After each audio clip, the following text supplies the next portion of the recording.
in the town of Leidenburg, around that area. That's where they counted up to 75,000 of these ancient mines. But there are many more mysterious mines that have been found all over South Africa, in the northern parts of South Africa as well. Mysterious ancient tunnels found in the 30s filled with tools and artifacts. The Wolkberg mountain very close to Zimbabwe. I was told by an archaeologist and a geologist from Wits University that he walked through miles and miles of underground tunnels, ancient mines. And the mystery there was that they seemed to have extracted all the gold, but they left all the platinum slag behind. They weren't interested in the platinum, they were interested in the gold only. Then in the 1990s, I was told by a researcher here in the USA that he was given information that De Beers, which is now owned by Anglo American and the Oppenheimer family, as you may know. That's all Oppenheimer, the South African leg of the Oppenheimer family. They found a mine 22,000 feet deep that was cut with absolute precision, with technology that they do not possess. And if Anglo American or De Beers does not possess that technology, then I can tell you no one else possesses that technology, because they have the leading edge of all technology. So, and then also I was told by the chief geologist from Anglo over a beer at a pub that they find many ancient mines. They find old mines all the time, mine shafts, mine tunnels.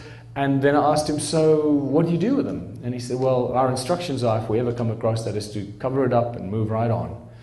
And at that time, when I asked him at that time, he said, oh, we just recently found an ancient shaft in Bloemfontein, the capital of the Orange Free State in South Africa. And he said it was about 500 meters deep, and there were some skeletal remains at the bottom of this ancient mine.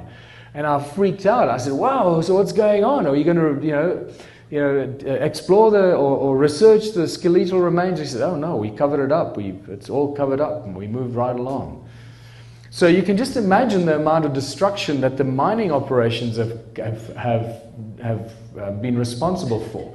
But in December 2014, I was privy to this is a modern mine in South Africa, and in one of these mines, the side of it caved in completely, that exposed an ancient tunnel and was running just below it.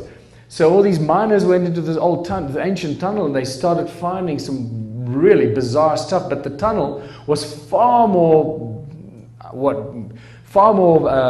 smoother and far more, obviously tools used that were far more advanced than the tools they were using to dig their tunnels. So within hours, that entire tunnel was shut down. That part of the mine was shut down. No one was ever allowed in there again, and it was never reopened.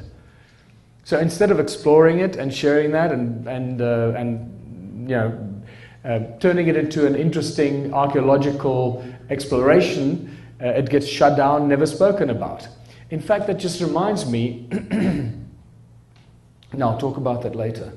In Zimbabwe, Nyanga, the northeast province of Zimbabwe, very ancient ruins, very, very ancient ruins that hardly. You can just find little scattered evidence of it. And we find water furrows and slave pits. Water furrows that are carved out of solid rock that run for hundreds and hundreds of meters all over the place, and connect to stone circles, and are also connected to these so-called slave pits. And this is what our archaeologists tell us, that these are slave pits for either slaves, animals, or grain. And then because that's all it can be, right? Animals, slaves, or grain. So you can think, really? So you're going to put the animals in there, and then how do you get them out? What are you going to throw them in there? And grain? You're going to put grain in there? That's not a very smart thing to do, right? The first bit of rain, and what are you going to have? Beer from all your grain?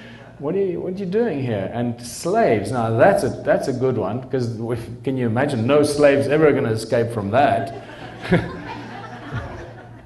So it's just such nonsensical garbage that they come up with. And the fascinating thing is that one of the lecturers at Zimbabwe University, Ann Kritzinger, who's a geologist, wrote some phenomenal papers on her research about these so-called slave pits.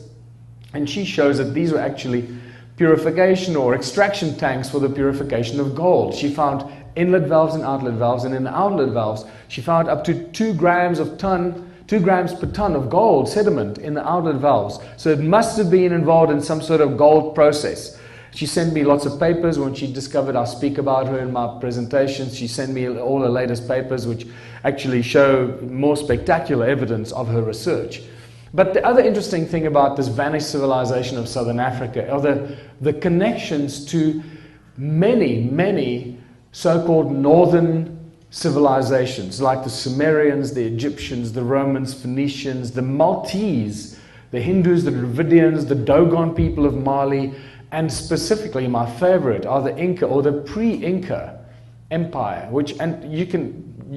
obviously all of these are all obsessed with gold, right? They're all golden empires. And the Pre-Inca civilization was found accidentally in a sinkhole in a town called Carletonville, which is also a big mining area. I grew up on known as the West Rand, west of Johannesburg, which is just filled with gold mines. There must be 60 gold mines there, and every year more gold mines open up. Our poor country is being mined into oblivion. It's insane.